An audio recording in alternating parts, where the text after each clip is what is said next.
Dito sa Papa Dudu Stories, ikaw ay hindi nag-iisa.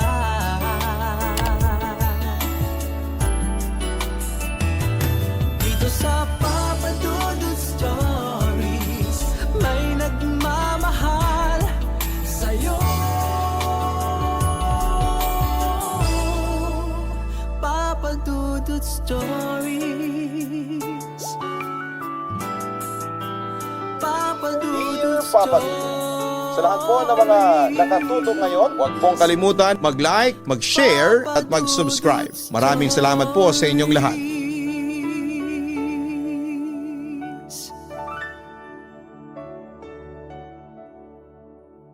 Ano man ang uri ng iyong trabaho o estado sa buhay, kung kayang tumulong, tutulong ka. Sa kahit na anong paraan ay gagawa ka ng paraan makapaghatid lang ng tulong. Ikaw, anong tulong ang naihatid mo na?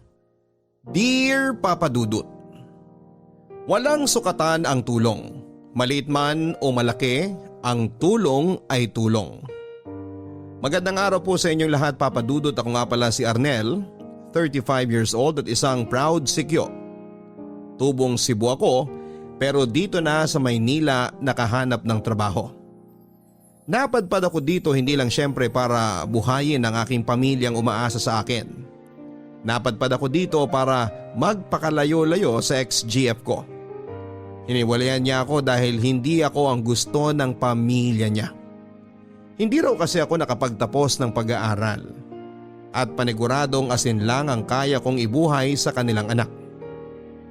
Sinubukan ko siyang ipaglaban pero sinabi niya na matatalo lang kaming pareho. Masyado akong nahulog sa kanya dahil naibigay ko mahigit kalahati nga ng buhay ko. Nakagawa ko ng isang bagay na hindi nagustuhan ng lahat.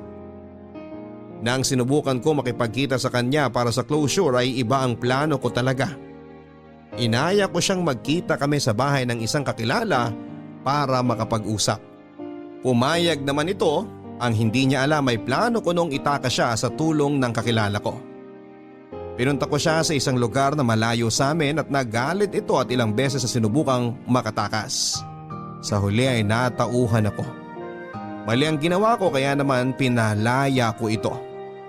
Nagalit ang magulang niya at pinalayo ako sa anak nila. Literal na malayong malayo ang gusto nilang gawin ko noon. Kung ayaw ko raw makulong. Umalis daw ako sa amin at yun naman ang ginawa ko. Kaya naman ako napadpad sa Metro Manila para tuparin ang sinabi kong titigilan ko na ang anak nila. Dito na ako nagsimula ng bagong buhay, Papa Dudut.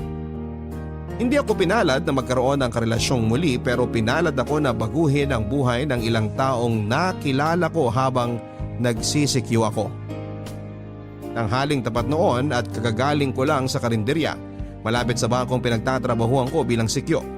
Napayosi muna ako sa gilid para maibaba ang kinain ko. Dito ko napansin ang isang batang lalaking alam kong lumaki sa lansangan.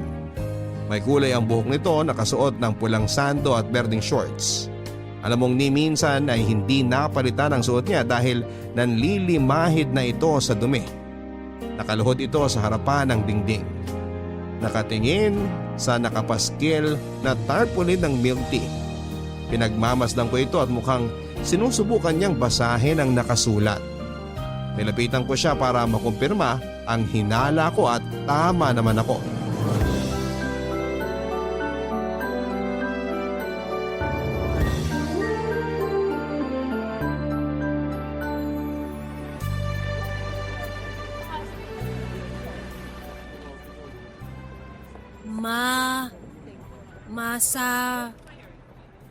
Sarap, masarap,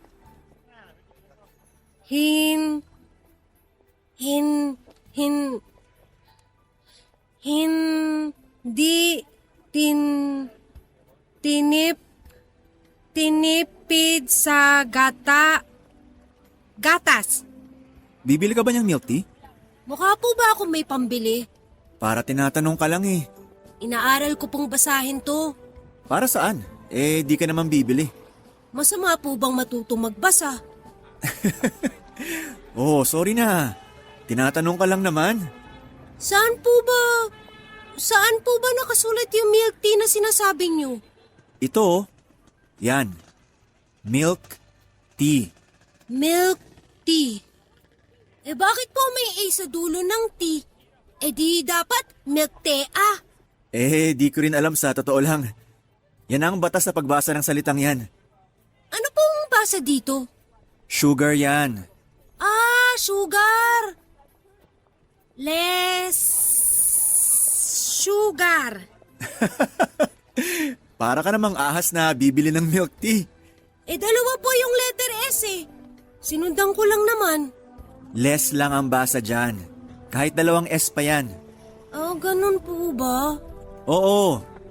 Mabuti pa isulat mo na lang sa papel yan para di mo makalimutan. O ito, isulat mo dito sa papel ng lalagyan ng yosi. Hindi naman ako marunong magsulat. Ganun ba? Di ka ba nakatungtong man lang kahit ilang buwan sa school? Hindi. Nadadaanan ko lang yung school kapag naghahanap ako ng malilimusan. Ganito na lang. Bukas, kung pwede ka, mga bandang tanghali, nakikita mo ba yung bangko na yon? Si Q ako doon. Puntahan mo ako, tuturuan kita. Eh, masungit yung si Q doon na isa eh. Papalayasin naman niya ako. Ako naman ang si Q bukas, huwag ka mag-alala. Magdadala ako ng libro at lapis. Tuturuan kitang magbasa. At kung may oras pa, baka pati pagsusulat na rin. Ayos ba? Sigurado po ba kayo dyan? Oo naman. Ano, gusto mo ba o ayaw mo? Siyempre, gusto ko. Oh, balik trabaho na muna ako ha. Teka, ano nga palang pangalan mo? Don, ikaw. Arnel. Tawagin mo na lang akong Kuya Arnel.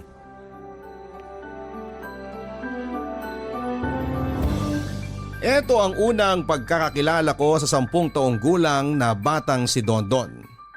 Natuwa ako sa kanya dahil kahit mahirap ang buhay niya ay nagpursige pa rin ito para matuto kahit sa simpleng paraan lamang. Bihira ang mga taong kilala kong ganito.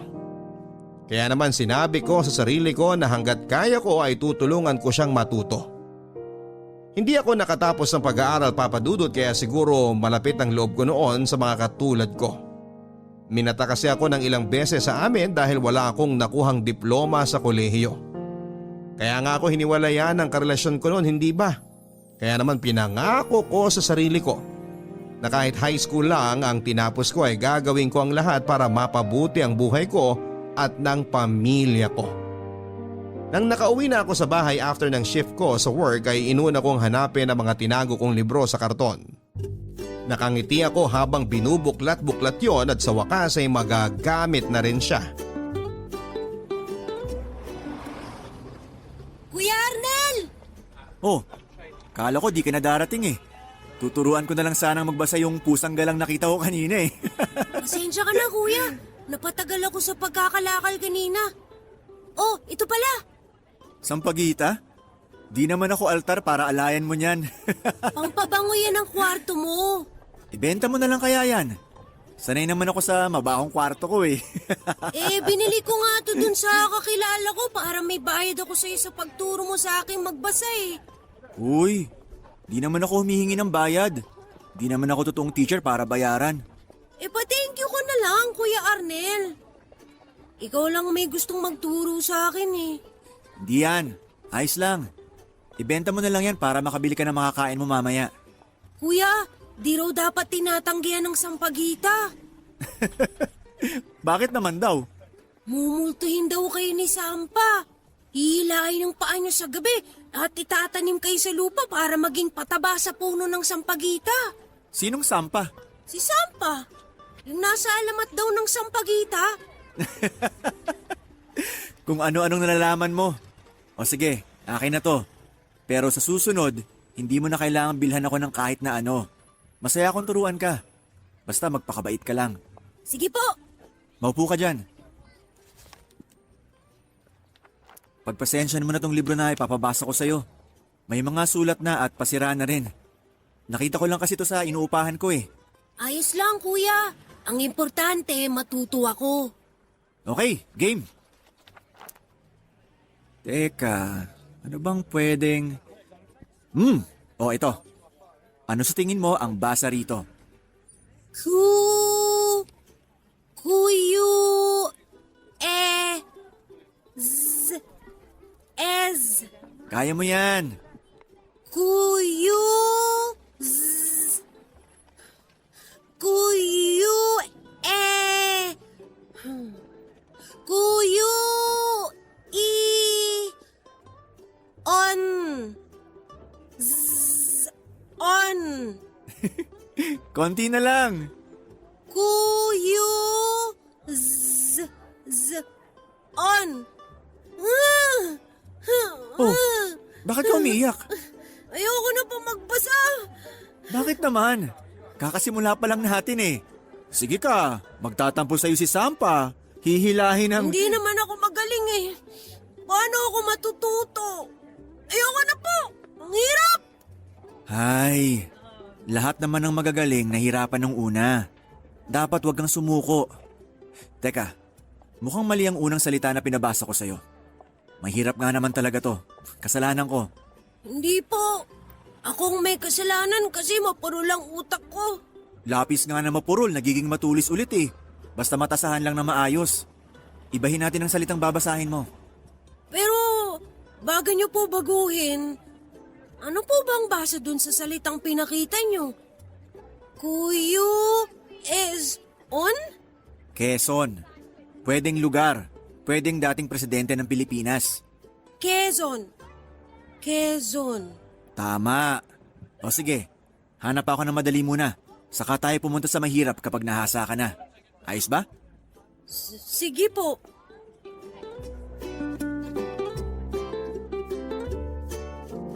Nalaman kong hindi talaga nakatungtong ng paaralan itong si Dondon. May nanay ito nagturo sa kanyang magbasa ng ilang salita. Sa lahat ng mga salitang yon tungkol pa sa sugal, naawa tuloy ako sa kanya. Lalo na nung sinabi niyang binubugbog siya ng bagong asawa ng nanay niya. Hindi naman siya kinampihan ng nanay niya. Hinayaan lang daw siyang bugbugin para madisiplina siya. Pinaka nalungkot ako sa kinuwento niyang minolesta siya ng kaibigan lalaki ng kanyang stepfather. Inakala niyang mabait ito noong una. Inakala niyang lalaking lalaki ito. Pero noong minsang nalasing ito papadudot kasama ang stepfather niya ay doon na siya hinubaran ng shorts. Ito ang nagudyo kay Dondon para takasan ang buhay niya. Kung saan ito napadpad para lamang makalayo. Papadudot marami pa siyang kinuwento sa akin. Nasaktan at nagalit ako dahil sa murang edad ay kinailangan niyang pagdaanan yon. Mas lalo tuloy akong nagpursige na turuan siyang magbasa, magsulat at magbilang. Gusto ko noon na mabigyan man lang siya ng magandang pangyayari sa buhay niya. Inisip ko nga na baka sinadya ng Diyos na ipakilala siya sa akin para matulungan ko siya sa paraang kaya at alam ko. Barangay Love Stories. Barangay Love Stories. Ang mga Kapuso shows mapapanood at mapapakinggan din abroad via GMA Pinoy TV, GMA Live TV at GMA News TV channels. Para mag-subscribe, visit www.gmapinoytv.com. Follow us at GMA Pinoy TV on Facebook, Twitter, Instagram, YouTube, Viber, and TikTok for the latest updates on Kapuso programs, artists, events, promos, and more. Salamat, Kapuso! Barangay Love Stories. Barangay Love Stories.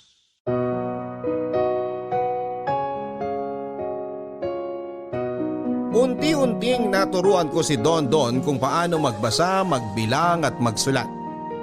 Hindi man perpekto at maramihan ang nalaman niya sa akin ay nagpasalamat pa rin ito dahil kahit papaano ay nadagdagan ang kaalaman niya. Inayos ko ang schedule namin ng pagtuturo at nahiya na rin ako syempre sa trabaho ko na sinisingit ko pa ang pagtuturo kay Dondon. Sinabi ko sa kanya na pwede siyang pumunta tuwing tanghaling tapat mula Lunes hanggang Biyernes.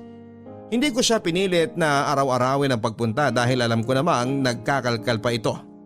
Sinabi ko sa kanya na kung kailan niya gustong pumunta, ganong oras niya ako pwedeng puntahan. Iniritan pa nga ako nito na kung pwede raw ay pagkatapos na lang ng trabaho ko.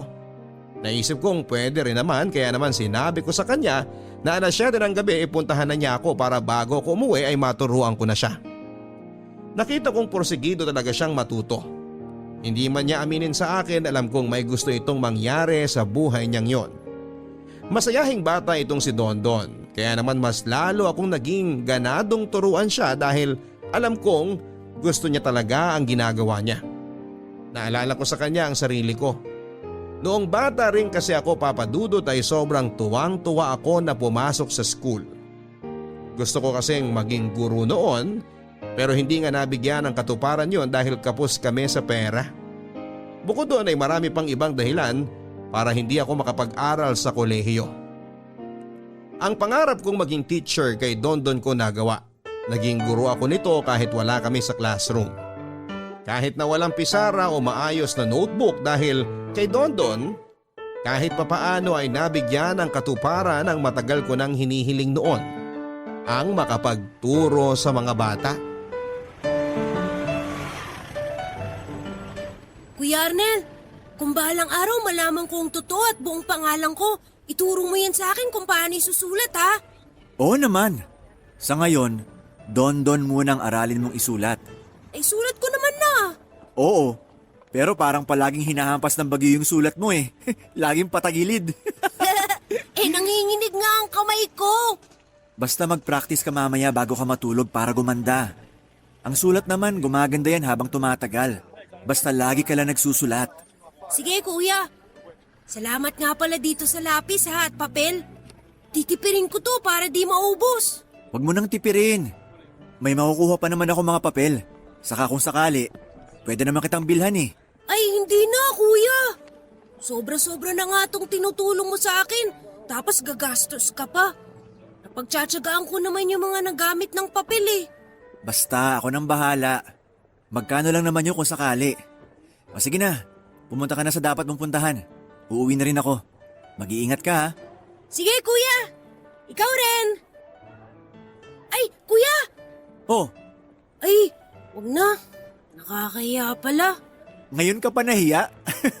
Ilang buwan na tayo magkakilala oh. Kasi kuya, may kaibigan ako.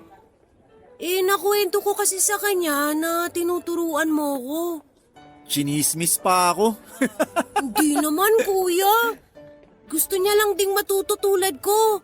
Sabi ko nga sa kanya, ipapaalam ko sa'yo kung pwedeng sumaling pusa siya sa atin eh. Di naman nata mahirap turuan yun. Baka mamaya 100 yung dalhin mong tuturuan ko ha. Kulang tayo sa papel at libro. Siya lang talaga kuya, si B-Boy. Mas matanda yun ng 2 taon sa akin pero mas matangkad ako. Pwede bang sumali siya sa atin minsan kuya? Kahit 2 beses lang? Wala naman ako magagawa. Sinabihan mo na siya eh. Ayun! Matutuwa yun kapag sinabi ko sa kanya bukas. Dadaan daw siya sa tinutulugan ko eh. Tsaka marami na rin pala siyang nakuhang papel sa pangangalakal. Tapos may napulot daw na ballpen pero paubos na yung tinta. Kaya naman daw humabol basta hindi marami yung isusulat. Paano pa kaya ako makakatanggi niyan? Mukhang pinaghandaan na niya lahat. O sige, bukas na lang ng ganitong oras ka mo. Mukhang marami akong gagawin bukas bago magtanghali eh. Sa gabi ko na kayo tuturo ang 2. Yay! Sige kuya, pupunta na ako sa kanya ngayon para alam na niya. May bahay ba yon? Wala kuya, parehas lang kami sa tulay natutulog. Ay, sige, bukas hintayin ko kayo. May natira pala akong pagkain sa inuupahan ko. Ibigay ko na lang sa inyo bukas. Talaga kuya? Salamat ah! O sa English, thank you! Hindi thank you. Thank you. Thank you pala. Di na nga ako nakatanggi pa kay Dondon. Masyado na kaming naging close noon kaya ang hirap nang magsabi ng hindi sa kanya. Kinagabihan ay binasa ko muli ang librong ginagamit ko para turuan si Dondon.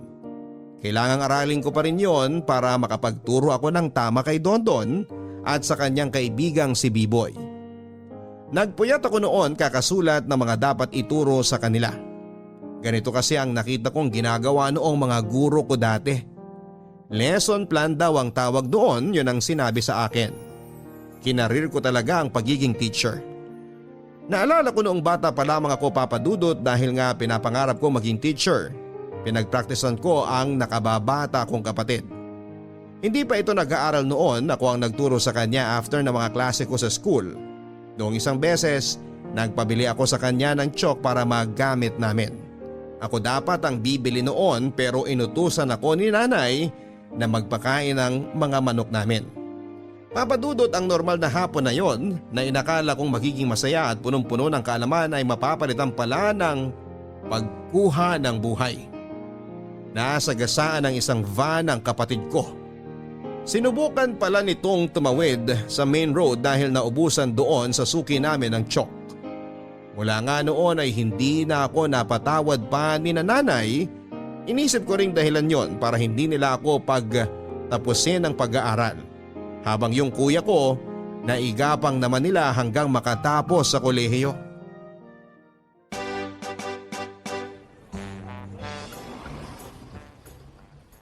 Kuya Arnel, andito na kami. Uy, sakto ah. Mukhang maaga kang dumating ah. Kala ko nga mahuhuli ako eh. Hinintay ko pa kasi magugas ng paatong si B-Boy. Di ba, B-Boy? Uy, magsalita ka. Hello, B-Boy. Ako si Kuya Arnel. Ako yung magtuturo sa inyo kung paano magbasa, magsulat at saka magbilang. Okay ba?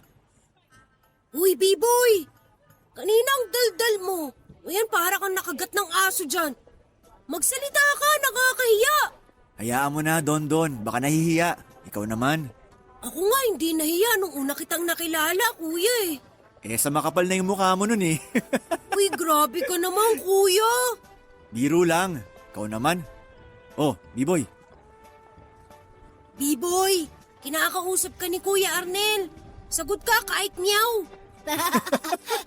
Loko ka talaga, Don. Mas madaldal pa nga yan sa akin eh. Kanina tuwang-tuwa nung sinundo ko.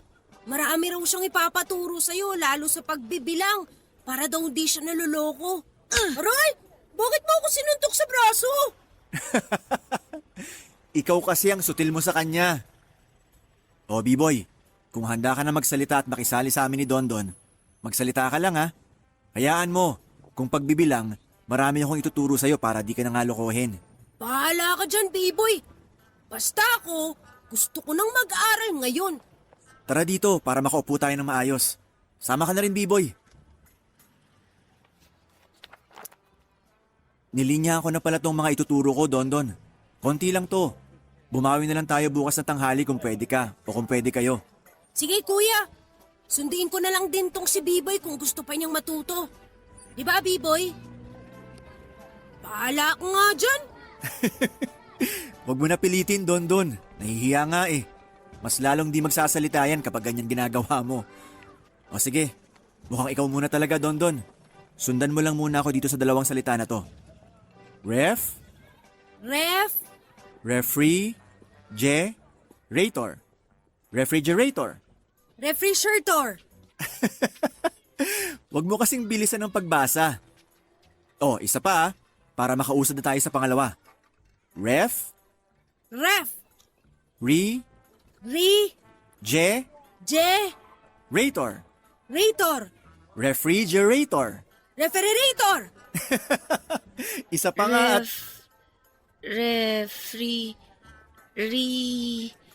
Refrigerator. Oh, mali rin yan. Loko ka, Don. Tama kaya? Refritor. Refrigerator. Wow! Magaling, B-Boy.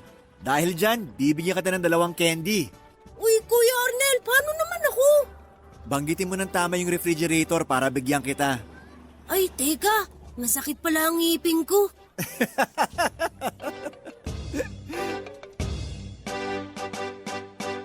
Naging masaya ang gabing yon nang sumubok na si B-Boy na sabayan ang pagtuturo. Bago natapos ang gabi, may natutunan na siyang ilang salita sa akin. Natuto na rin siyang magbilang hanggang 10. Pinaulit ko yon sa kanya bago siya matulog. Sinabi ko assignment niya yon. Natuwa naman ito at nakita kong habang naglalakad sila palayo ni Don ay nagbibilang ito ng mga daliri niya. Ayon sa kwento ni Don, laking lansangan na raw talaga itong si B-Boy. Walang nagturo kahit isa sa kanya kung paano magbilang kahit hanggang 5. Dahil ang nanay nito ay isang inabusong taong grasa. May nagampon sa kanya dati na matanda pero isang araw namatay ang matandang yon kaya napilitan itong si B-Boy na buhayin ang kanyang sarili. Wala itong oras para matutong magbasa, magsulat o magbilang. Naging abala ito sa pagbuhay sa sarili niya. Kaya naman dahil sa kawalan ito ng kaalaman, inabuso din siya ng mga tao sa paligid niya. Sa pagdaan ng mga araw ay nakita ko ang improvement sa kanilang dalawa. Natutukan ko sila ng mabuti kaya naman marami na silang mga nalaman. Kinuwento nga nila sa akin na para raw makapag-practice bawat tarpaulin o kahit na anong nakapaskil kung saan-saan ay binabasa nila. Natuwa naman ako dahil gumawa pa rin sila ng paraan na matuto after ng mga klase nila sa akin. Naisip ko na sino ba naman ang hindi gaganahang magturo sa mga ganitong klase ng bata. Wala akong pinabayad kahit piso sa kanilang dalawa. Sapat na sa akin ang sincere na pag-thank you nila sa akin tuwing natatapos noon ang klase. Pero sadyang matigas ang ulo ng mga to. Kahit sinaway ko na noon ay patuloy pa rin sila sa pagbibigay ng kung ano-ano. Tulad ng hopya, barya, sampagita o kaya buko juice.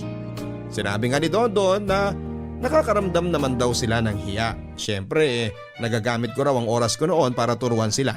Imbis na ipahinga ko na lamang. Sumagot ako at sinabing hindi ako nakakaramdam ng pagod sa tuwing nakikita ko sila na natututo. B-Boy, ikaw na lang mag-abot nitong mga papel kay Dondon kapag nagkita kayo. Sige po kuya, subukan ko siyang daanan bukas dun sa tinatambayan niya. Ayos lang kaya siya? Kinakabahan naman ako. Ngayon lang umabsent yun sa klase natin eh. Ayos lang yung kuya. Nabanggit din niya sa akin pala na nung isang araw may racket daw siyang pupuntahan. Kaya baka may isang klase daw siya na hindi mapuntahan.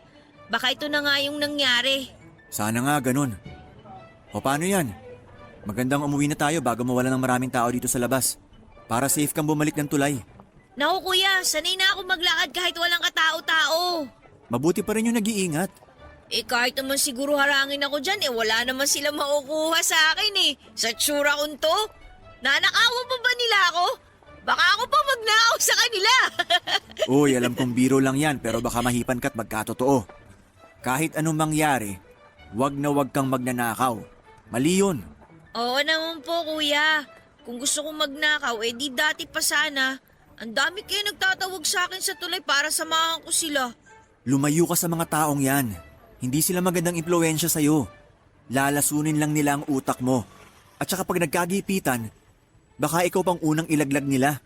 Yan nga rin po ang naisip ko Hindi nyo na kailangang alalahanin yun kuya. Hindi ko gagawin yun kahit magipit pa ako ng todo. Kung may kailangan ka o kahit gutom ka, huwag kang matuksong magnakaw. Lapitan mo ako. Ako ang magbibigay ng pangkain mo. Salamat kuya. O siya, tara na. Isabay na kita hanggang dun sa kanto. Kuya? Oh, ano yun? Ito po. Oh, para sa niyang barya. Bigay ko po sa inyo. Pandagdag pamasahe lang po, kaya pambili ng yosi. Pang yosi talaga? Wag na, ayos lang ako. Kunin nyo na po. May extra pa naman ako dito Mas kailangan mo yan kesa sa akin. Gamitin mo sa susunod na araw kung wala kang kikitain. Pasasalamat ko po to sa inyo bilang pagtulong nyo po sa akin. Di naman ako nagpapabahayad Sinabi ko naman sa inyo, ayos lang ako. Masaya ako natutulungan ko kayo. Kahit ngayon lang po, alam ko malaking perwisyo. Wag na wag niyong iisipin na perwisyo kayo sa akin. Natutuwa nga ako kasi pati ako natututo kapag tinuturuan ko kayo Pero kuya, inipon ko po talaga to para sa inyo Saan ba galing ang perang yan? Yung iba sa pangangalakal, yung iba napupulot ko naman po sa mga kanal kapag pabalik na ng tulay. Hay, pero B-Boy. Sige na po kuya. Okay, ganito na lang Itatago ko ang perang to para kung sakaling kailangan mo, may magagamit ka. Pero para sa inyo po yan Uutangin ko na lang to. O ayan, para magamit ko na rin. Tapos kapag kailangan mo, bawiin mo lang sa akin. Kung ayaw mo na talaga tong mga baryang to, ipang memeryenda natin ni na Dondon sa susunod. Ayos ba? Sige po, Kayo pong bahala. O tara na. Tara po. Naisip ko nang ampunin ang dalawang ito, Papa Dudut, pero kung magpapakatotoo, noon ay hindi sapat ang kinikita ko para buhayin ang mga batang ito. Hindi nga halos kasya ang inaabot kong pera sa pamilya ko sa probinsya. Tapos magdadagdag pa ako ng pagkakagastosan. Kaya naman tinulungan ko na lamang sila sa ibang paraan.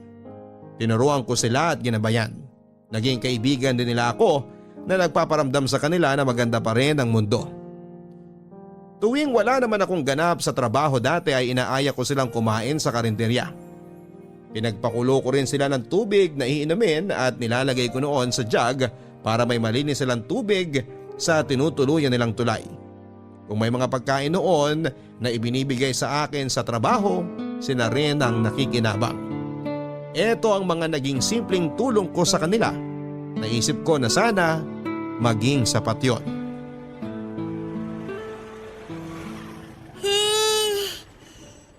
Kuya Arnel! Oh, nahuli ata kayo. Kanina pa ako naghihintay dito eh. Pasensya, kuya. May racket kami kanina eh. Kakatapos nga lang eh. Pinagbuhat kami kanina nung naglilipat ng bahay. Binigyan kami ng 20. Mukhang pagod na nga kayo. Baka gusto nyong ipahinga na lang muna. At sa susunod na araw na lang tayo mag-aral. Sayang naman pong pinunta namin ngayon. Tsaka naghintay po kayo sa amin, kuya. Ituloy na po natin. Alam nyo, minsan kailangan din natin ng pahinga. Oo, gusto nyong matuto pero kapag pagod kayo, mas lalong walang papasok sa utak nyo. We, ganun ba talaga yun? Talagang nagduda ka pa ah. Tama naman si Kuya Arnel, Dondon. Mukhang kahit anong turo niya sa atin ngayon, hindi ko rin maiintindihan kasi inaantok na ako eh. Anong gagawin natin ngayon? Sayang naman yung pinunta natin. Tara dito. Maupo kayo sa tabi ko. Tuturuan niyo pa rin kami? Hindi. Mag-uusap lang tayo. Kwentuhan. Parang magkakaibigan lang. Tandaan niyo na po para maging kaibigan namin. Matanda pala ah. Gusto mo pitikin ko yung talukap ng mata mo? Ha? Alam mo kuya, pagtanda ko, gusto ko rin maging sikyo. Oh, bakit naman? Maganda po kasi yung uniforme niyo eh. Gusto ko ng ganyan, tapos yung may baril din. Di magpulis ka kung baril lang pala gusto mo. Gusto ko nga parang si Kuya Arnel kasi mukhang mabait ang mga sikyo. Oh, nag-aaway na naman kayong dalawa dyan. Don, kung si Q ang pangarap ni B-Boy, hayaan mo siya. Basta marangal ang trabaho, pwedeng pangarapin. Ang gusto ko maging driver ng eroplano para lilipad ako. Piloto. Gusto mong maging piloto. Ay, piloto ba tawag dun? Alam mo kuya, gusto ko yung maging piloto kasi gusto ko talaga yung lumilipad sa langit eh. Gusto mong lumipad sa langit? Opo, kasi gusto ko makita sa langit si tatay. Kukumustahin ko, tatanungin ko kung masaya ba siya doon. Sasabihin ko huwag siya mag-alala sa akin kasi ayos naman ako dito. Uy, kapag piloto ka na at nakalipad ka na sa langit, sabihin mo rin sa lola nanay ko na bantayan niya ako lagi ah. Tsaka na may miss ko na rin yung mga pasalubong niyang pandesal pagkatapos niyang mga lakal. Ikaw na lang ang magsabi sa kanya. Paano ko naman sasabihin yun eh? Hindi ko naman pangarap maging piloto. Baka mabangga ko pa yung eroplano kasi hindi naman ako marunong mag-drive eh. Di pasahero na lang kita. Kapag piloto na ako, libre ka na para makausap ko na rin lola nanay mo. Sige, gusto ko yan. Ipakilala mo rin ako sa tatay mo para masumbong ko mga ginagawa mo dito sa lupa. Kuya, napuwing ka ba? Namamasa-masa mga mata mo. Gusto mo hipan ko? Hindi. Nahamugan lang siguro ako kasi gabi na. Don, B-Boy. Ano po yan, kuya? Kahit gaano kahirap ang buhay, gumawa kayo ng paraan para matupad nyo lahat ng gusto nyo ha? Promise? Opo, kuya. Promise, kuya.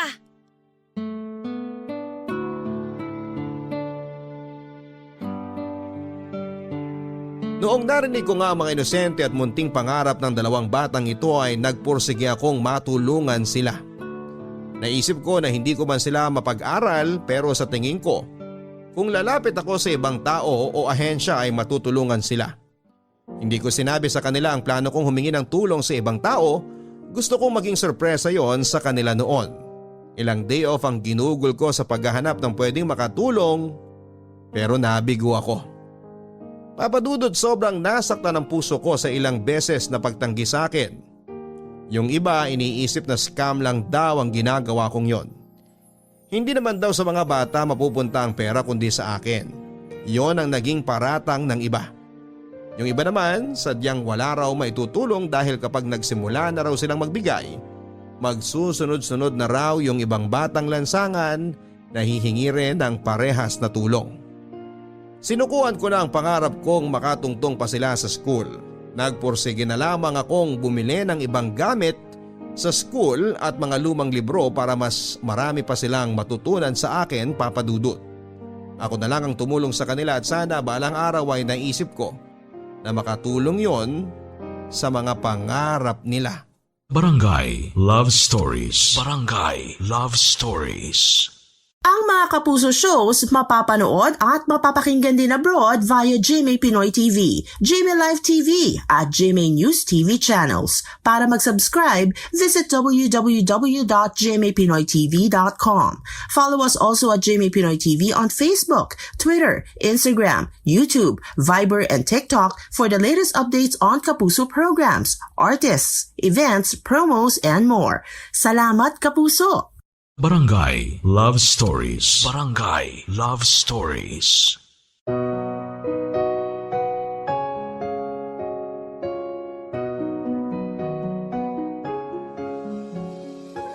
Nang mga sumunod na araw, nalipat ako ng schedule.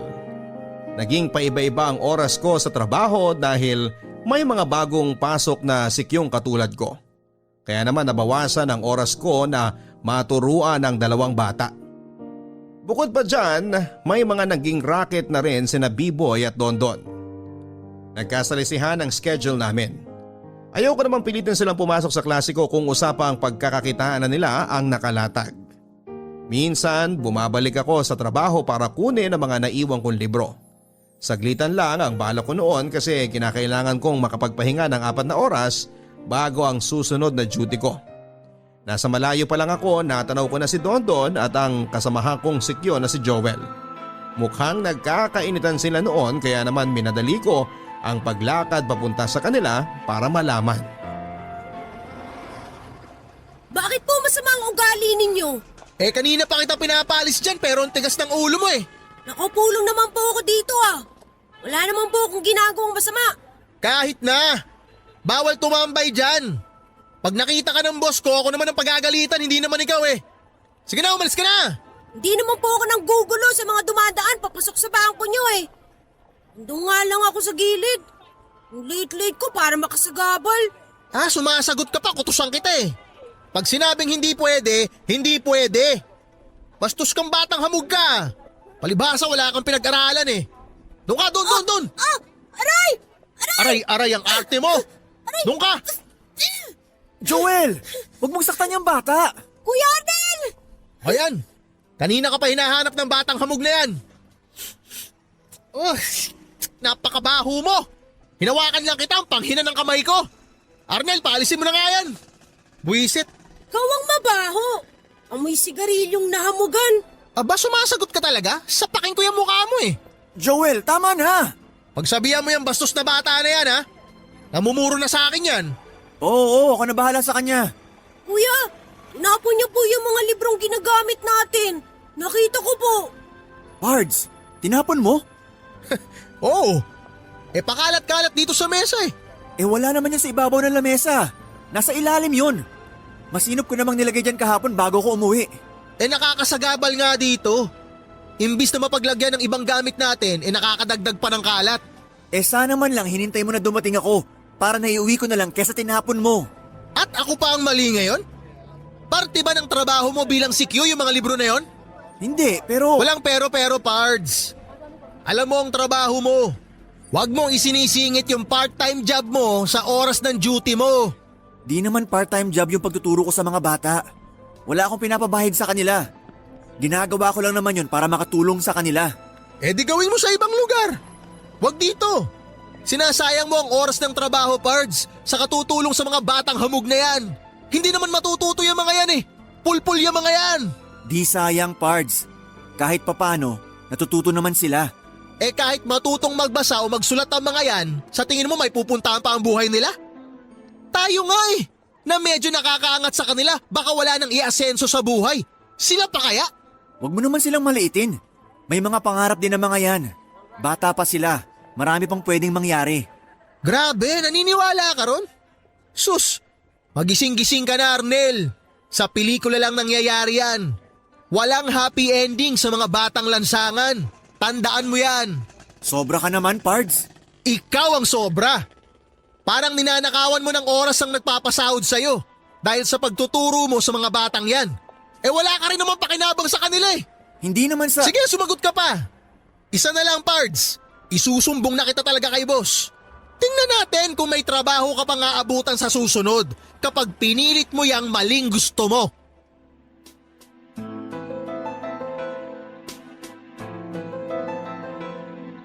Inaya ko na lang na umalis si Don Don.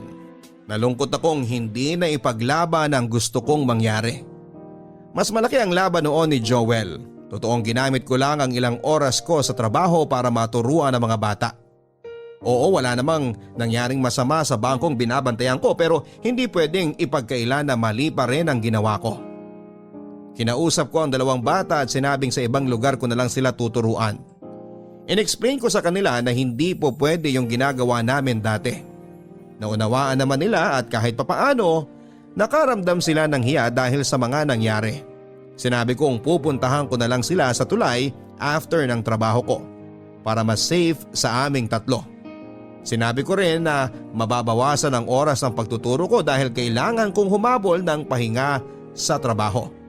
Nadagdagan kasi ako ng duty sa madaling araw dahil nabalitaan kong biglang nag-awol ang mga ibang pinasok na sikyo.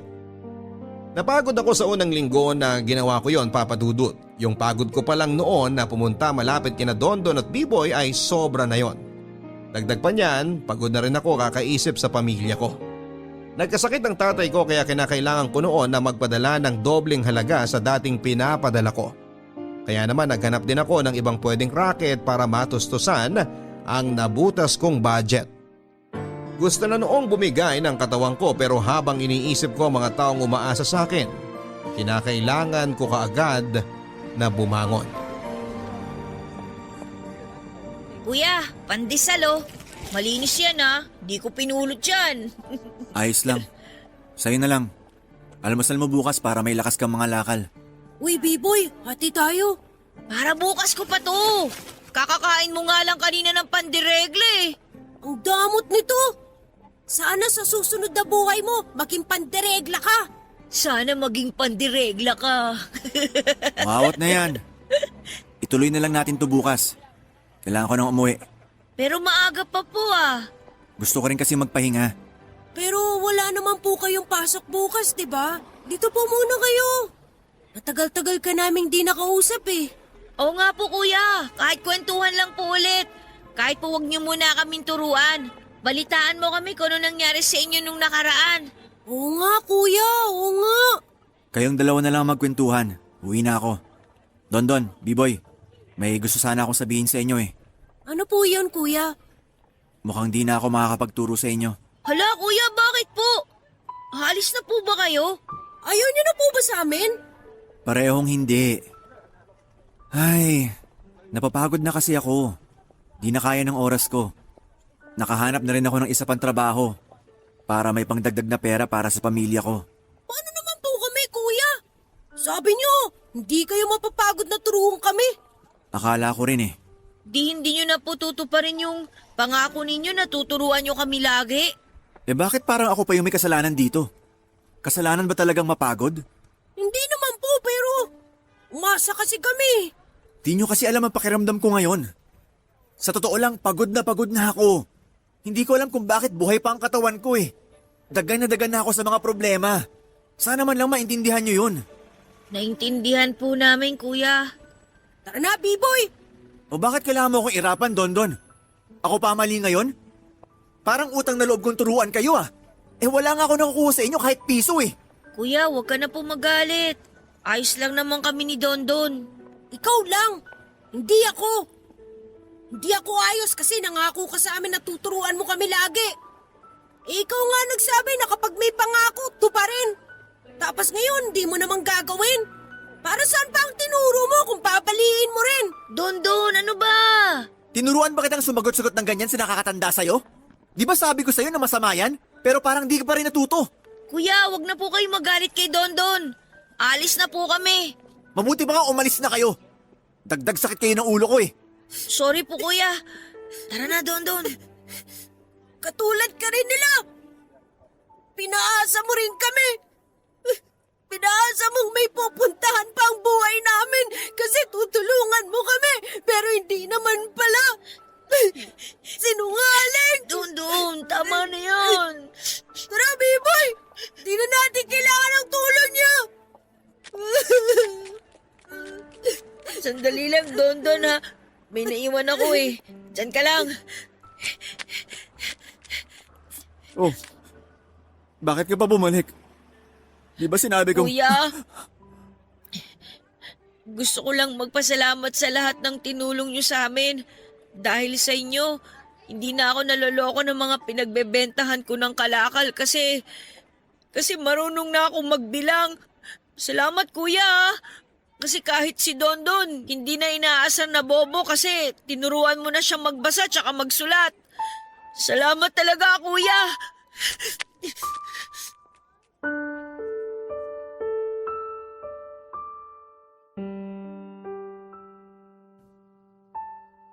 Papa Dudut, nanginginig ako sa lungkot nang makita kong tuluyan nang umalis sina B-boy at Dondon.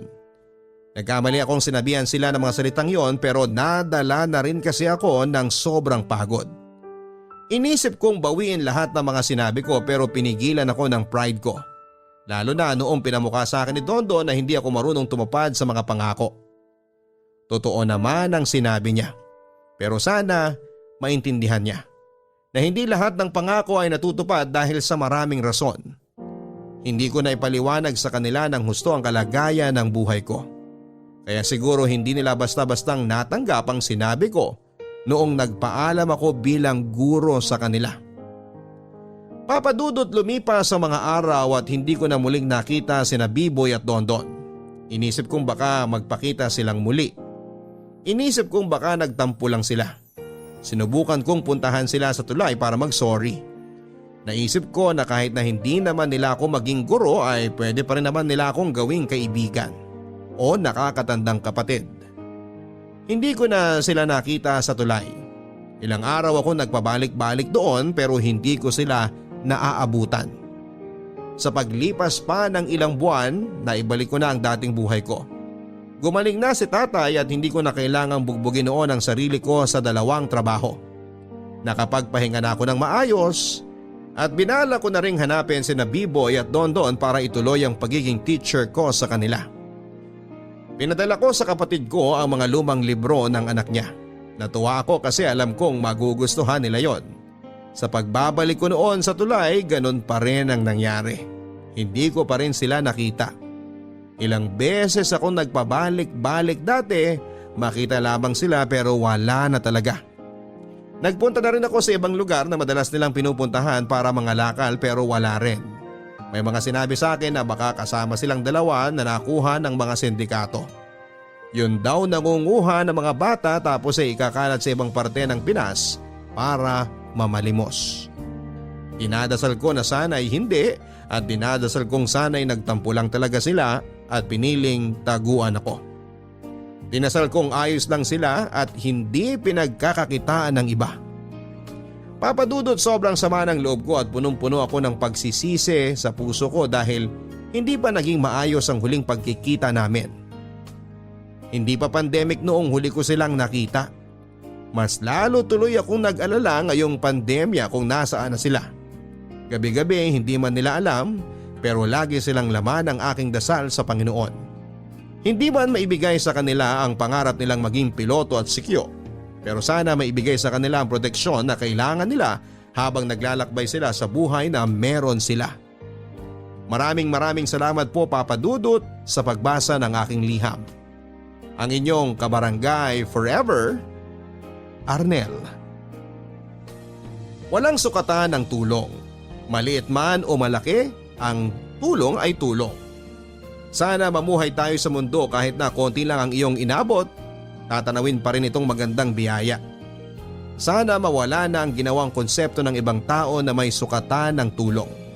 Para sa lahat ng mga taong kapos pero nagawa pa rin magbigay, para po sa lahat ng mga kinakayang mag-abot kahit na alam nilang masasaid na rin sila. Para po sa lahat ng mga taong taus-puso nagbigay ng walang hinihinging kapalit. Maraming salamat sa inyo at sana'y hindi kayo mapagod tumulong, maging maliit man o malaki. Sana hindi kayo mapagod buuin ng paulit-ulit ang konseptong walang sukatan ang tulong. Maliit man o malaki ang tulong ay tulong pa rin. Hanggang sa muli mga kapuso, ako po si Papa Dudut sa mga kwento ng pag-ibig, buhay at pag-asa dito sa Barangay Love Stories number 1. Ang buhay ay mahiwaga, laging may lungkot at saya. Sa Papa Dudut Stories, laging may karamay ka. Mga problemang kaibigan, dito ay pakikinggan ka. Sa Papa Dudut Stories, kami ay iyong kasama. Dito sa Papa Dudut Stories, ikaw ay hindi nag-iisa.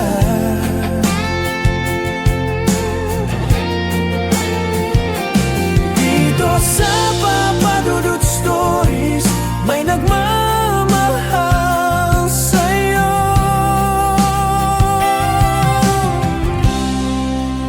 Papa Dudut Stories, Papa Dudut Stories, Papa Dudut Stories.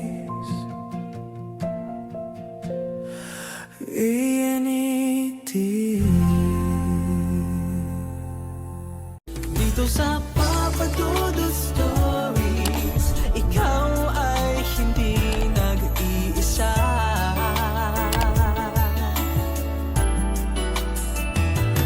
Dito sa Papa Dudut Stories, may nagmamahal sa'yo.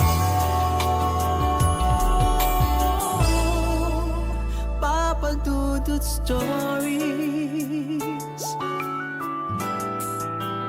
Papa Dudut Papa Dudut. Sa lahat po ng mga nakatutok ngayon, huwag pong kalimutan mag-like, mag-share at mag-subscribe. Maraming salamat po sa inyong lahat.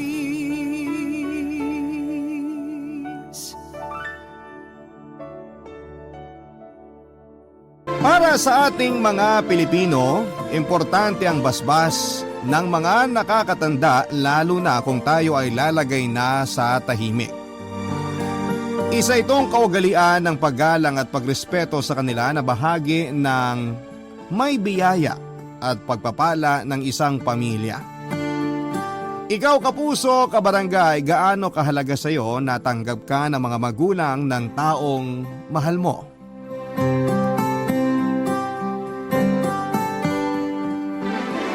Dear Papa Dudut, hello po, ako po si Benson, 30 years old at dating nagtatrabaho bilang salesman sa isang tindahan ng cellphone sa mall. Pero sa kasalukuyan ay meron na po kaming negosyo ng misis kong si Mika na isang printing at Xerox machine shop. Masaya po kami bagaman nagkapandemya ay patuloy pa rin pong iniingatan at pinagpapala ng Diyos ang maliit naming pamilya at kabuhayan. Papa Dudut, ang kwentong gusto ko pong i-share ay tungkol sa amin ni Mika at kung paano ko po nakuha ang basbas ng mga magulang niya nang hingin ko ang kamay ng misis ko para magpakasal. Malaking bagay po sa akin ang munting sandaling yon at ituturing kong importanteng dahilan kung bakit maluwag at maginhawa ang pagdadala namin ng buhay simula noon hanggang sa kasalukuyan, Papa Dudut.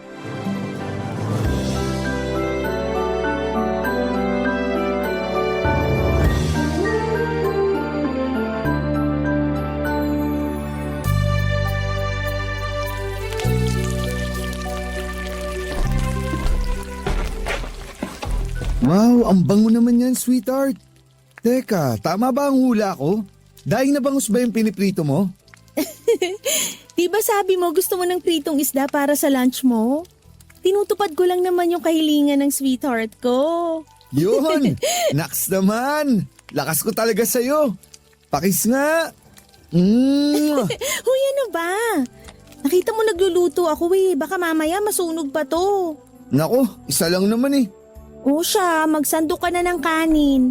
Malapit na rin naman ako matapos dito, sabay na tayong mag-almusal. Salamat talaga ha. Salamat saan? Dito, sa pag-aasikaso mo. Sa lahat-lahat. Kasi palagi mong pinagagaan ng lahat. Salamat kasi magkasama pa rin tayo hanggang ngayon. Saan naman ako pupunta kung magkataon? Sa tabi mo lang naman kasama ang anak natin, di ba? Kaya hindi mo na kailangang magpasalamat sa akin, sweetheart. Responsibilidad ko yun bilang partner mo. Balang araw, pakakasalan kita. Kahit saang simbahan pa yan. Para naman matawag mo na rin akong asawa. Ikaw talaga. Seryoso ko dun. Kung gusto mo, ngayon na ako mag-propose eh. Kaso wala pa akong singsing. Naniniwala naman ako na darating rin yung araw na ikakasal tayo. Pero habang hindi pa nangyayari yun, palagi mong tatandaan, mahal na mahal kita. At masaya ako dahil ikaw yung naging tatay ng anak ko, Benson. Hindi mo alam kung paano mo kinumpleto ang buhay ko simula nung magkakilala tayo. Kaya salamat din kasi dumating ka. Kung masaya ka na dumating sa buhay mong lalaking yan, Mika, pues kami ng mama mo, hindi. Papa, Mama, good morning po. Magandang umaga po, Tito Arnel, Tita Lorna. Anong maganda sa umaga lalo na kung pagbumukha mo ang mabubungaran namin ni Arnel dito sa kusina? Ay, Mama, ano po bang problema nyo? Wala naman pong ginagawang masama sa inyo ni Papa si Benson. Pero kung makapagsalita kayo parang ang laki ng atraso niya. Malaki talagang atraso ng lalaki yan sa pamilya natin. Simula nang dumating siya sa buhay mo at sadyain kanyang buntisin, Mika. Hindi mo ba nakikita ang modus niya yun? Para pumisan siya sa pamilya natin? Papa naman! Ganyan kasi talaga kapag hindi nakakapagtapos ng pag-aaral. Kakabit at didikit na lang sa may mga pera para umasenso. Ewan ko ba naman kasi sa'yo, Mika? Kung bakit nagpaanak ka pa sa lalaking yan? Kailan mo ba makikita na ginagamit ka lang yan para makahuthot ng pera sa atin? Sumusobra na po kayo sa sinasabi niyo, Mama! Bakit? Tama naman ang mama mo ha. Yang mukha ng Benson na yan, mapagkakatiwalaan ba? Pambihira, ang kapal talaga. Tama na po, pwede ba? Inaano po ba kayo ni Benson? Bakit kailangan niyo siyang pagsalitaan ng masama? Alam niyong hindi siya ganong tao. Di ba paulit-ulit ko nang sinabi sa inyo na malinis ang intensyon niya sa akin at sa pamilya natin? Tingnan niyo, walang pagdadalawang isip siyang pumayag na sumama at tumira dito sa bahay natin kahit galit kayo sa kanya at hindi niyo siya gusto. Pero sana naman po matuto kayong rumispeto. Baka nakakalimutan niyo, tatay ng anak ko na apo niyo ang iniinsulto niyo. Uy Mika, ayos lang ako. Alam ko naman na nasasabi lang yun ng mga magulang mo dahil hindi nila ako tanggap para sa'yo. Yun na nga ang hindi ko maintindihan eh. Mabait ka naman, mahal mo naman ako. Responsabling tatay ka naman sa anak natin. Ano pa bang kulang sa'yo para hindi nila magustuhan? Maraming kakulangan ng lalaking yan, kaya hindi namin siya gusto ng mama mo para sa'yo, anak. Sana naman magising ka na sa katotohanan at iwan mo na siya. Kaya ka naman namin buhayan pati na apo namin sa'yo kasi may pera tayo, may negosyo. Gusto mo ba talagang masira kinabukasan mo at maghirap kasama ang taong yan? Makinig ka sa papa mo, Mika! Hindi ko alam kung paano kayo papakinggan katulad ng sinasabi niyo, Mama. Kung puro pang-iinsulto at kasamaan lumalabas sa bibig niyo. Masaya ako na si Benson ang tatay ng anak ko. Ngayon, kung hindi niyo po kaya na maging masaya para sa akin, please lang. Bigyan niyo ng katahimikan ng pamilya namin. Nakakapagod na po kasi kayo sa totoo lang. Nasasabi mo lang yan kasi nabubulag ka sa pagmamahal mo sa taong yan. Darating ang araw, masasabi mo na lang na tama kami at magsisisi ka dahil hindi ka nakinig sa amin. Papa Dudut, nagkakilala po kami ni Mika dahil kaibigan siya ng katrabaho ko. Unang beses po kaming nagkita noon sa birthday party at talaga namang na-starstruck na ako sa kanya. Maganda po ang misis ko, morena, may mapupungay na mga mata at napakabait pa. Nasabi ko po yun dahil hindi siya nagdalawang isip na kausapin ako at makipagkwentuhan sa akin kahit na nga mukha akong mahiyain noon. Sa edad kong 23 years old noon ay wala pa po akong nakakarelasyon. Kaya nga hindi katakataka na inaasar kami noon ni Mika sa isa't isa. Napag-alaman ko rin po na nagtatrabaho sa isang private company ang misis ko, Papa Dudut. At mukha rin po siyang may kaya dahil lulan siya ng isang kotse pagpunta sa venue ng birthday party. Pero hindi ko po kakikitaan ng kahit na anong kaartihan sa katawan si Mika. Sa katunayan, magaling siyang makisama at naka-vibes ko kaagad siya, Papa Dudut.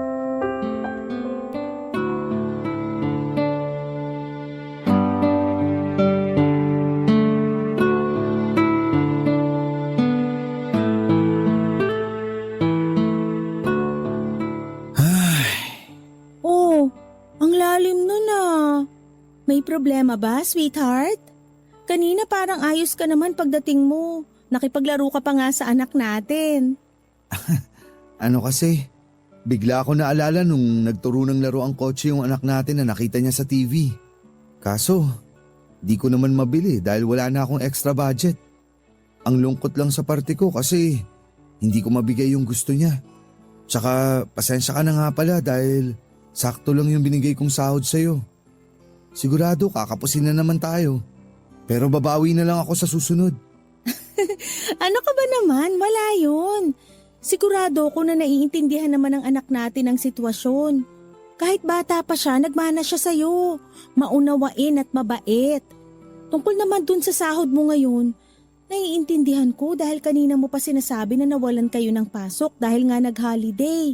At dahil no work, no pay kayo, malaki talagang kabawasan yun sa sweldo mo. Pero hindi naman palaging ganon, di ba?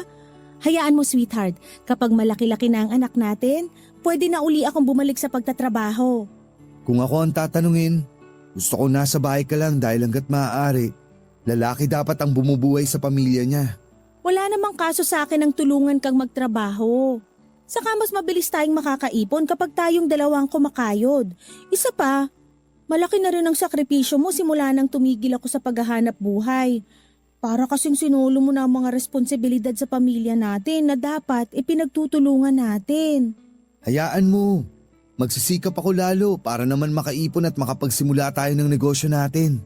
Darating din yung araw na may bibigay ko sa inyo ng anak natin yung mga bagay na hindi ko na ibibigay ngayon. Ano ba kasi yung mga bagay na yon? Kung pagkain, hindi naman kami nagugutom. Kung mga damit, pero naman kaming nasusuot. May bahay naman tayong natutuluyan at kahit nakikitira lang tayo, nag-aabot ka kina mama at papa. Siyempre, nandun na tayo. Pero ang tinutukoy ko kasi ay yung mga material na bagay. Luho lang yung mga yon, Benson. Oo, walang masamang bumili kung may sobra kang pera. Pero hindi naman talaga essential sa buhay natin yung mga yon. Saka wag mo na munang masyadong isipin yung tungkol sa mga bagay na yun. Hindi ka naman naming pinipressure. Sapat at madalas sobra pa nga ang binibigay mo sa amin. Hindi man sa salapi o material na mga bagay, pero siksik-liglig naman kami sa pagmamahal mo. Salamat talaga. Ikaw at ang anak natin ang inspirasyon ko. Kaya ako nagtatrabaho at nagsisipag ng gusto. Sana balang araw, dumating din yung swerte sa pamilya natin. Yun bang makabukod tayo ng bahay? Magkaroon ng sapat na pera sa bangko na magagamit natin sa emergency. Kapagtapos ng pag-aaral ang anak natin at magkaroon ng negosyo. Pero higit sa mga bagay na binanggit ko, may isa pa talaga akong gustong matupad, sweetheart. Ano naman yon?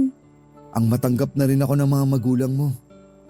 Malaking bagay para sa akin na magkaroon kami ng maayos na relasyon. Dahil kahit pagbali-baliktarin man ang mundo, magulang mo pa rin sila. Ibig sabihin, mahalaga sila sa'yo. Ayoko namang maging dahilan ng pag-aaway-away nyo kaya nga palagi kong pinagdarasal sa Diyos na sana dumating yung araw na maging maayos na ang lahat. Pero habang hindi pa nangyayari yun, hindi rin ako titigil sa panunuyo sa kanila. Lalo mo lang akong pinapahanga kasi ang lakas ng fighting spirit mo, sweetheart.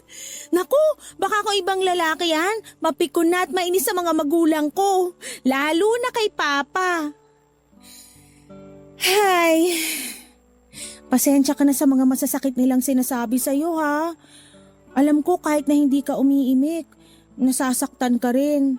Kung may paraan lang talaga para makita nila kagad yung nakikita ko sa'yo ngayon, siguradong magbabago ang tingin at turing nila sa'yo. May karapatan naman talaga silang magalit sa akin dahil nabuntis kita ng maaga. Kaya hindi rin natin sila pwedeng sisihin sa bagay na yun. May karapatan silang magalit, pero wala silang karapatan na insultuhin ka. Dapat kahit masama ang loob nila sa'yo, matuto pa rin silang rumispeto. Oo, mga magulang ko sila.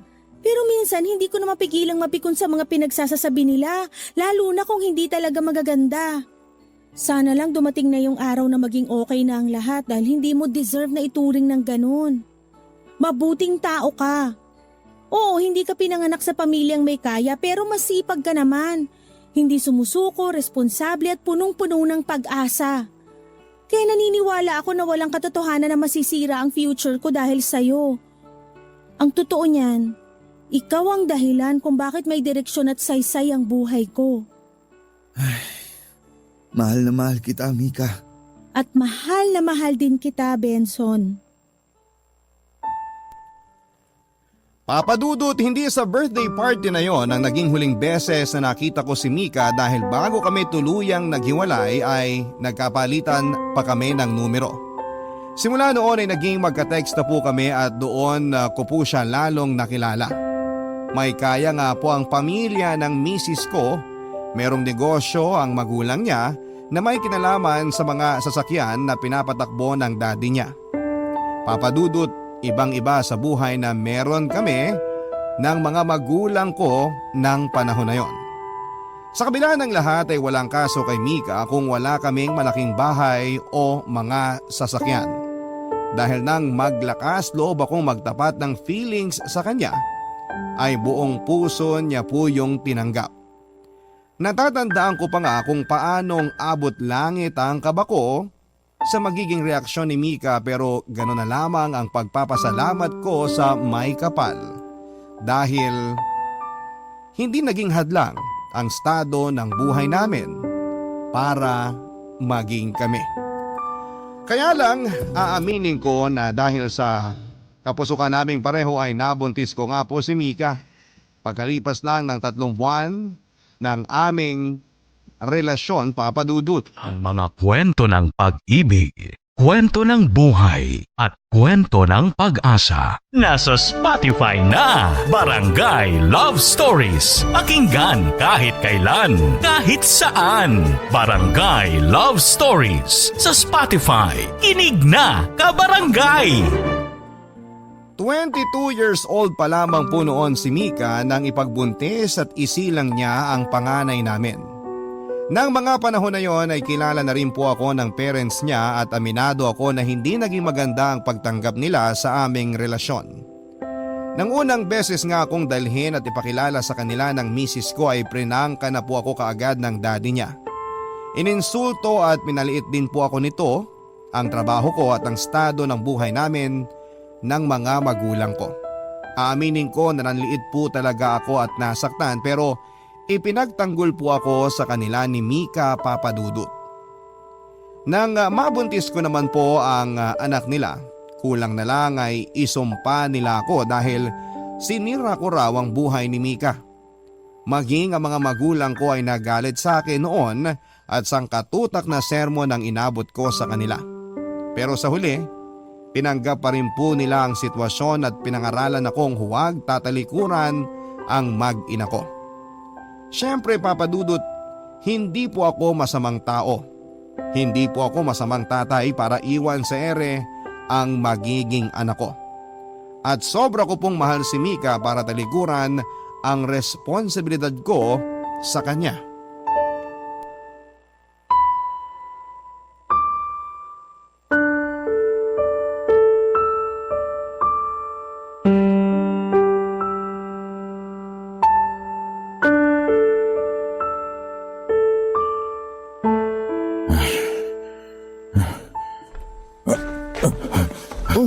Tito Arnel, ayos lang po ba kayo? Sa dami natin sa bahay na ito, ikaw pa talaga ang una makikita ko sa umaga? Imbis na maging maayos ang araw ko, siguradong sinira mo na. Saka ano bang ginagawa mo rito sa bahay? Di ba may pasok ka sa trabaho? Tanghali na oh. Bakit hindi ka pa umalis? Para naman hindi ko na rin nakikita yung pagmumukha mo. Tito, bali, nag-leave po ako ngayon sa trabaho. Ano? O bakit? May importante ka bang gagawin? O i-standby ka lang dito sa pamamahay ko? Alam mo Benson, kung yan lang din ang plano mo maghapon, mabuti pa magkulong ka na lang doon sa kwarto niyo ni Mika.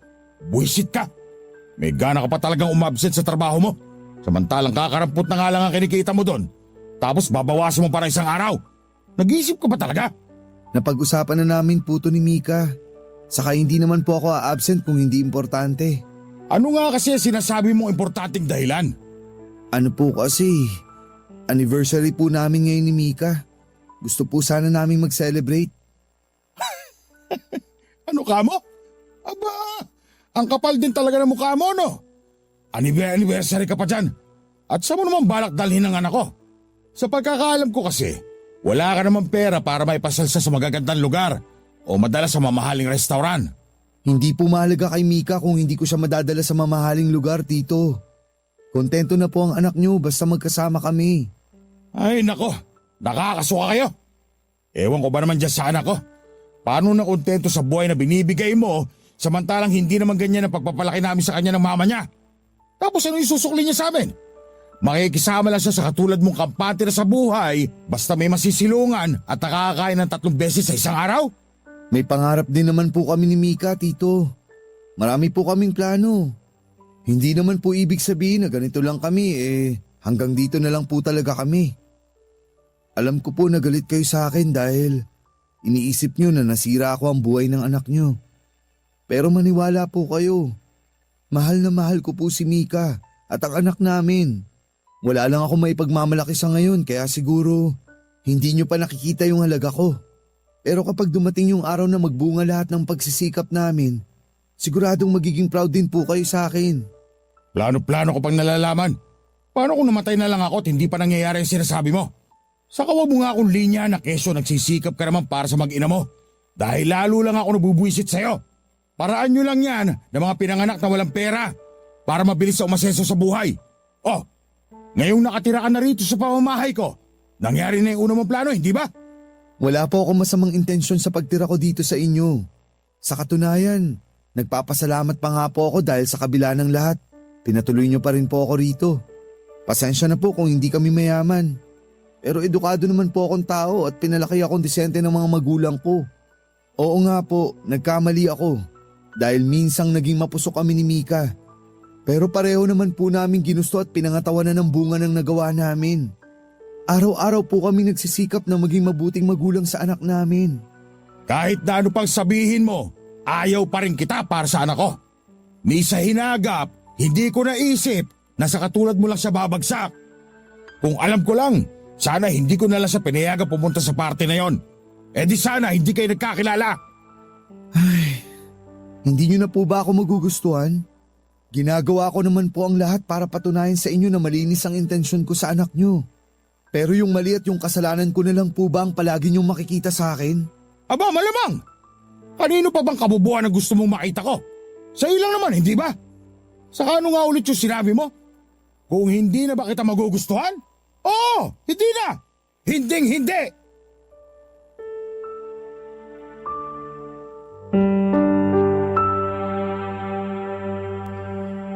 At dahil nga sa minimum wage earner lamang ako at tumutulong pa rin sa mga magulang ko ay maraming beses po talaga na nagkikipit kami noon ni Mika. Bagaman may trabaho naman ang misis ko ay nagkasundo po kami na ipunin yung sweldo niya para sa panganganak niya. Noong mga unang buwan ng pagbubuntis ni Mika ay sa bahay namin siya nakatira, Papa Dudut. Hiyang-hiya pa nga po ako sa kanya dahil hindi naman malaki ang tinitirhan namin. Bagaman sementado at may maayos na bubong naman ang bahay namin ay hindi pa rin yon katulad ng bahay na kinalakhan at kinasanayan ni Mika.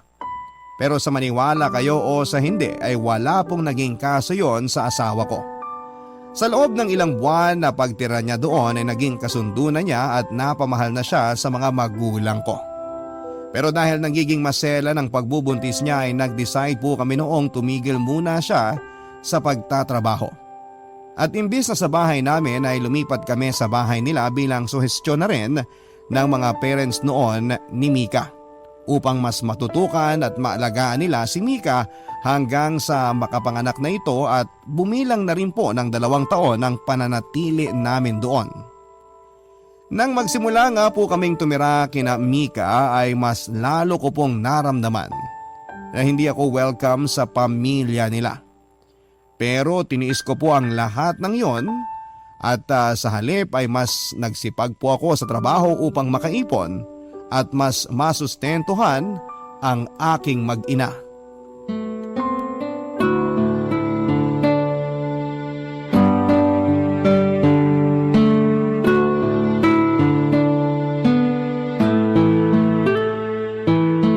Pasensya ka na talaga, sweetheart.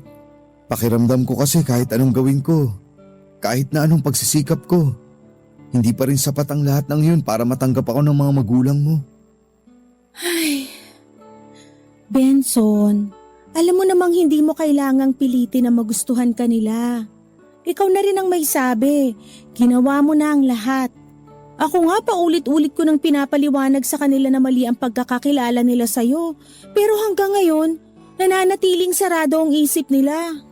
Alam ko naman na mahalaga sa'yo na makuhang basbas nila sa relasyon natin. Pero kung ganyan na nahihirapan ka lang din, para namang hindi na yun tama.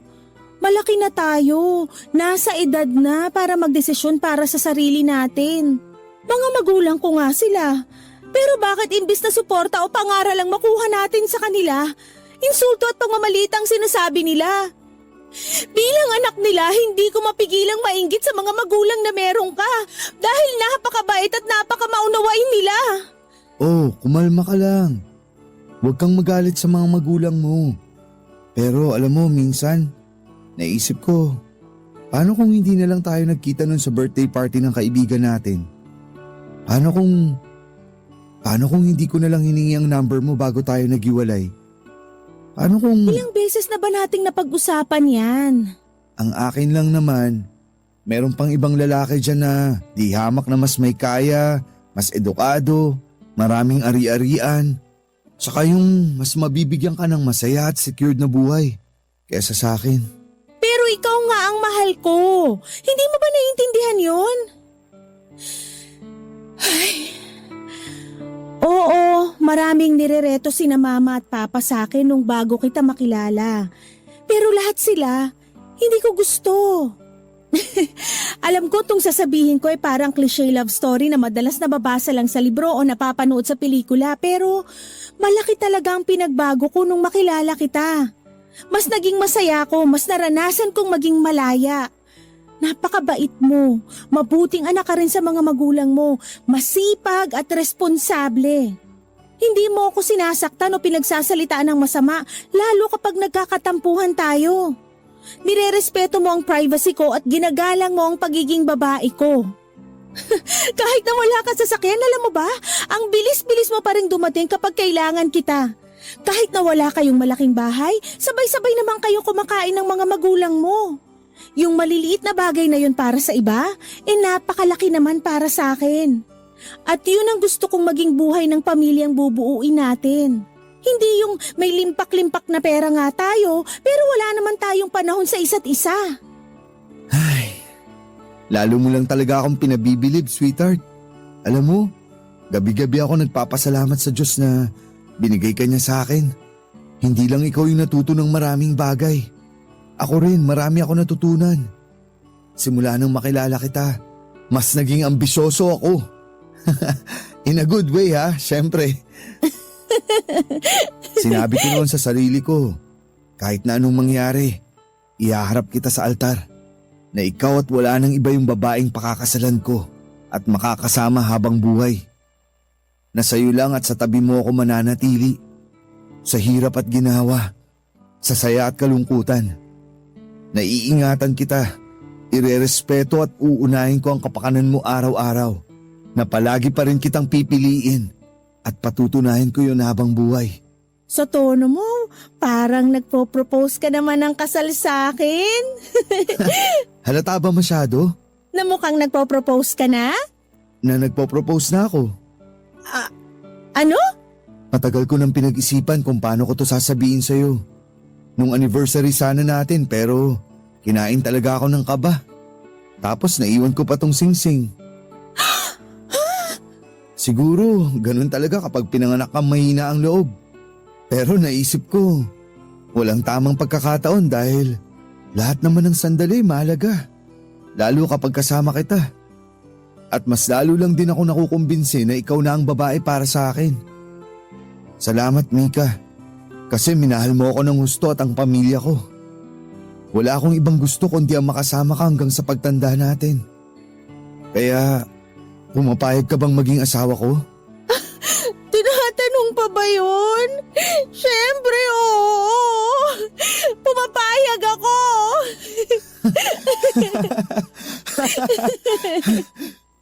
Papadudod sa West lang po kinasal noong araw ang nanay at tatay ko. Pero palagi po nilang ikinakwento sa akin kung gaano ka-espesyal ang araw na yon, lalo pat tanggap at may basbas pareho ng mga magulang nila ang pag-iisang dibdib nila. Kaya nga kahit mahirap ang buhay, hindi po naramdaman ng mga magulang ko na pagkaita ng mga biyaya at pagpapala mula sa Diyos. Malaking bagay din po na walang alita ng mga pamilya nila na siya namang huhubog sa pundasyon ng sambahayan na bubuin nila.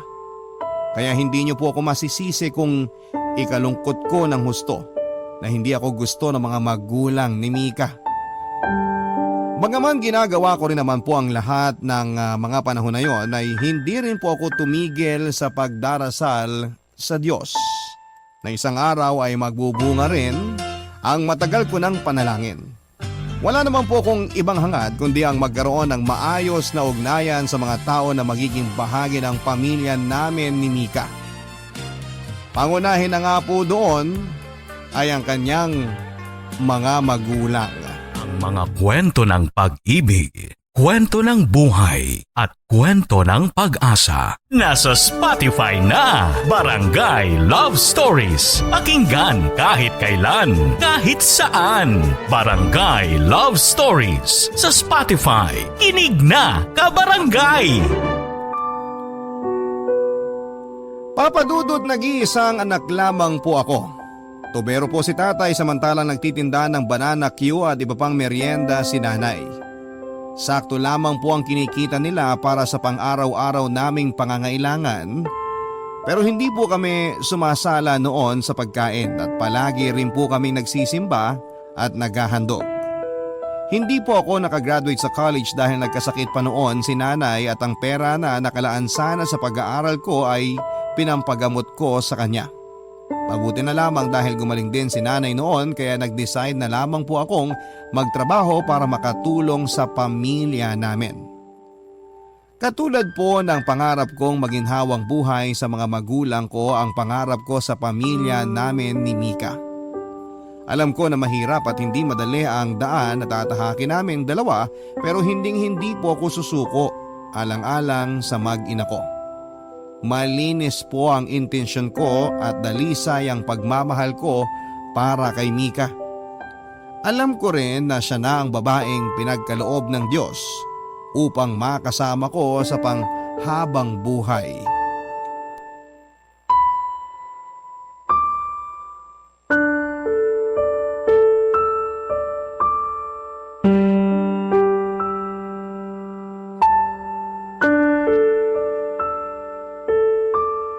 Ano ka mo? Niyaya ka na magpasal ng lalaking to? Totoo ba yun, Mika? Santissima makabaging langit! Hindi ka ba talaga nag-iisip, anak? At pumayag ka namang matali sa lalaking yan habang buhay? Ilang beses ko po bang sasabihin sa inyo na mahal namin ni Benson ang isa't isa? Saka may anak na po kami. At ano na lang mangyayari sa'yo kapag nagpasal kayo? Naisip mo na ba na habang buhay ka lang hihilain ng tao niya sa kahirapan? Ikaw lalaki, ano ba talaga plano mo sa anak ko? Di ba matagal na kitang sinasabihan na ang mabuti mong gawin, iwan sila ng apo ko? Pero bakit hanggang ngayon, nagsusumiksi ka pa rin sa pamilya namin? Para kang linta, Ang kapal na mukha mo!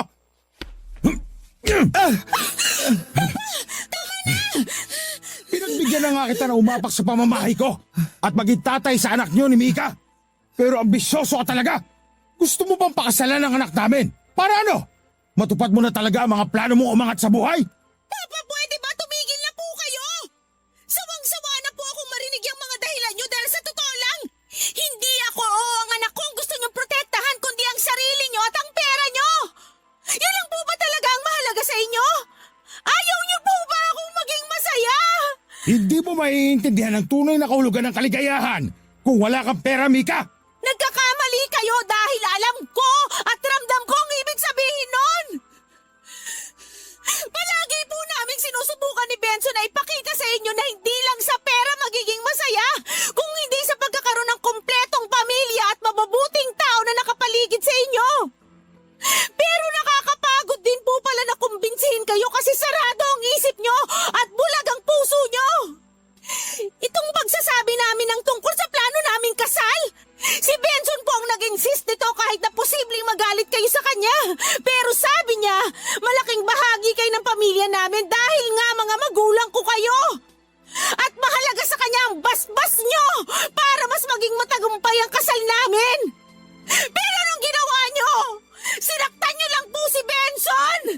Mika, huminahon ka lang. Ayos na ako. Hindi ka ayos! Tingnan mo nga yung labi mo, nagdudugo! Kung talagang hindi nyo na po matatanggap ang lalaking pinili kong pakasalan, mabuti pa magkanya-kanya na lang po tayo! Aalis na po kami rito ng pamilya ko! Mika, anong pinagsasasabi mo? At saan kayo pupunta? Kahit saan, basta malayo po sa inyo! Mika, pakiusap. Huminahon ka lang muna kasi. Oh, Tito Arnel! Papa! Ayos lang po ba kayo? Paano nangyayari sa inyo? Papa! Tito Arnel! Papadudot, dinala po namin kaagad sa ospital si Tito Arnel at napag-alaman po naming inatake siya sa puso. Si Mika po ang naiwan sa bahay samantalang ipinagmaneho ko po ang daddy niya kasama si Tita Lorna papunta sa ospital. Mabuti na lamang po dahil nailigtas ng mga doktor ang buhay ni Tito Arnel. Simula po noon ay ako na ang naging punong abala sa pagbabantay sa daddy ni Mika nang maospital ito. Kada weekend o tuwing umuwi ako galing sa trabaho ay dumediretso po ako sa ospital. Alala po ako at takot na takot dahil naisip ko na kung sa tatay ko mangyari ang ganon ay siguradong hindi ko po kakayanin. Isa pa, kahit sukdulan ng galit sa akin ng daddy ni Mika ay hindi po ako nagtanim ng pagkamuhi sa kanya. Tatay na rin po ang turing ko sa kanya. Naunawaan ko pong gustuhin lang niya na magkaroon ng secure at maayos na buhay sa hinaharapang anak niya, Papa Dudut, kaya siya ganon. Nanatili po ng 2 linggo ang daddy ni Mika sa ospital at malaki po ang naging bill nila. Nang mga panahon na yon ay doon na po namin nalaman na unti-unti na ring nalulugi ang negosyo ng pamilya nila dahil nga sa hindi na ito maasikaso ng daddy ni Mika. Bukod doon ay hindi rin po ito masinop sa pera. Kaya para mapunahan ang pambayad sa ospital ay hindi na rin po kami noon nagdalawang isip ng misis ko na ibigay ang malaking bahagi ng aming inipong pera matapos naming magdesisyon na ipagpaliban na lang muna ang pag-alis sa poder ng mga magulang niya para mas maalagaan na rin po si Tito Arnel. Para po sa akin ay pwede pa rin naman po kaming magsimulang mag-ipon. Ang mahalaga ay ligtas at buhay ang miyembro ng pamilya namin.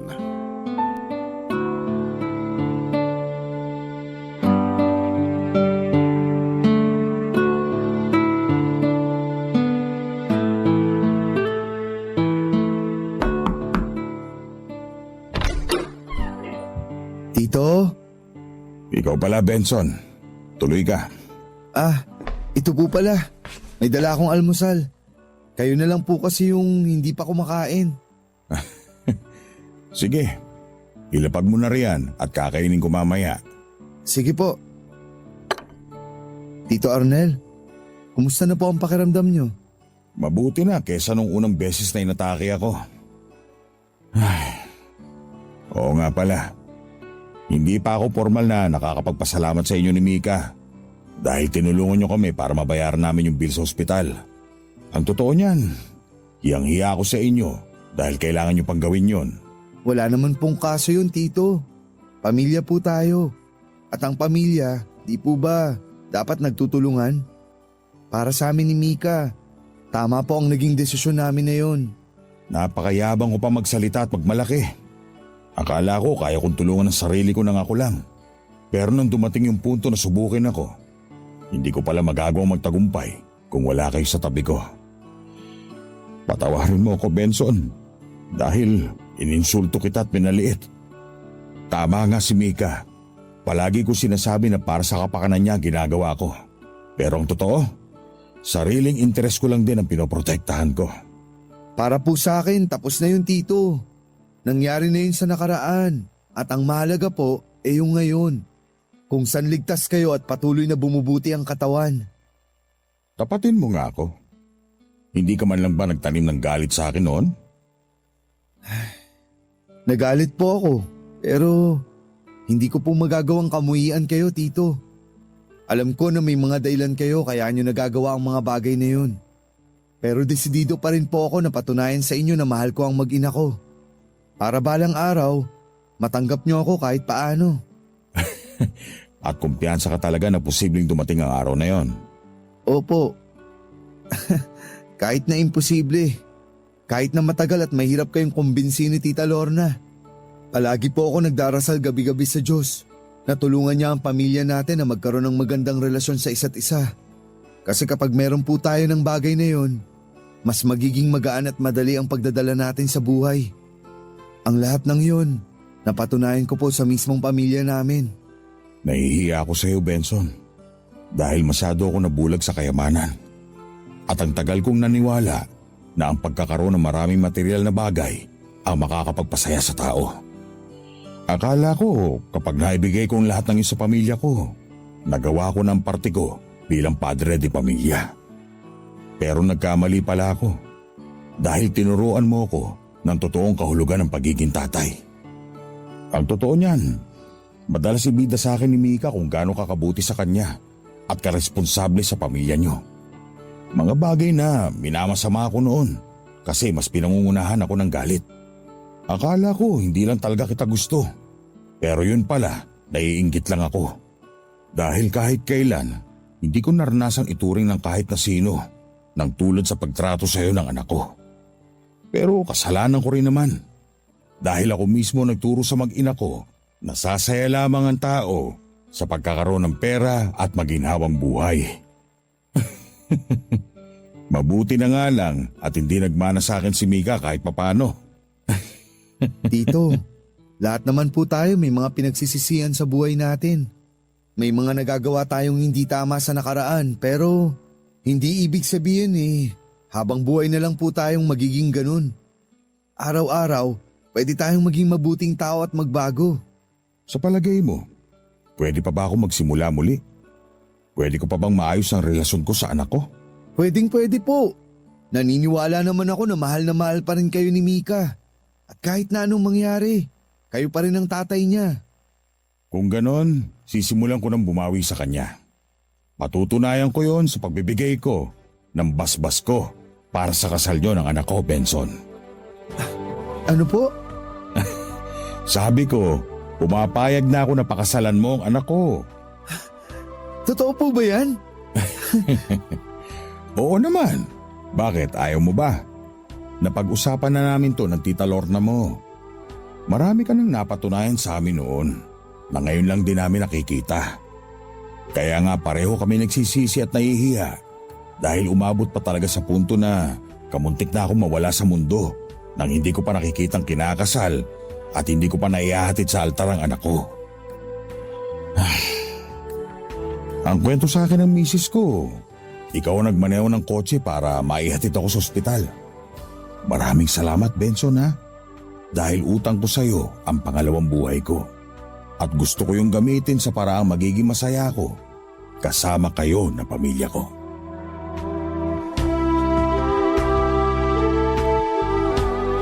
Nang ibigay nga po sa akin ni Tito Arnel ang basbas niya para sa kasal namin ni Mika ay wala pong paglagyan ang kasiyahan ko sa dibdib, Papa Dudut. At ng araw din na yon ay nag-usap-usap po kami at doon na rin namin nakuha ang pagsang-ayon ni Tita Lorna at sa kasalukuyan ay kasal na nga po kami ni Mika. Tinulungan at sinuportahan din po kami ng mga magulang niya upang makapag-umpisa ng negosyo na hindi nagtagal ay napalago po namin. At araw-araw po kami nagpapasalamat sa Diyos sa mga tulong, biyaya at pagpapala niya para sa aming pamilya at kinabubuhay. Sana po, Papa Dudut, ay marami na inspire sa storyang ibinahagi ko ngayong tanghali at alam ko na marami ang magsasabi na hindi mahalaga ang basbas ng magulang sa isang relasyon dahil hindi naman sila ang pakikisamahan mo, pero naninindigan pa rin po ako na importante yon dahil bahagi sila ng ating sambahayan. Maraming salamat po sakaling mapili po ninyo ang sulat ko na itampok sa Barangay Love Stories. At sana'y kinapulutan po ito ng aral at inspirasyon ng ating mga tagapakinig, and God bless po sa inyo. Ang inyong forever kapuso at kabarangay, Benson. Ang buhay ay maiwaga, laging may lungkot at saya. Sa Papa Dudut Stories, laging may karamay ka. Mga problemang kaibigan, dito ay pakikinggan ka. Sa Papa Dudut Stories, kami ay iyong kasama. Dito sa Papa Dudut Stories, ikaw ay hindi nag-iisa.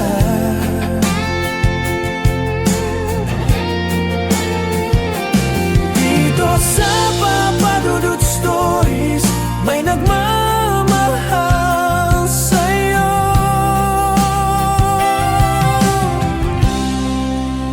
Papa Dudut Stories, Papa Dudut Stories, Papa Dudut Stories.